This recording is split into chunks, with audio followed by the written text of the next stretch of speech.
They had these downstairs in my hotel's convenience store, and I know Canada is known for like ketchup chips.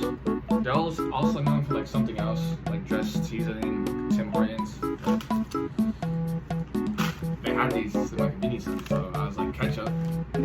That's crazy. And I was recommended to try these anyway, but it smells like vinegar.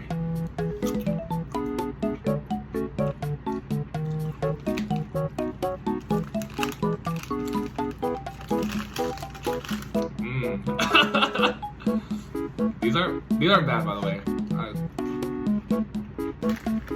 I give it like I'll give it a 6 out of 10 because Canadians are nice here.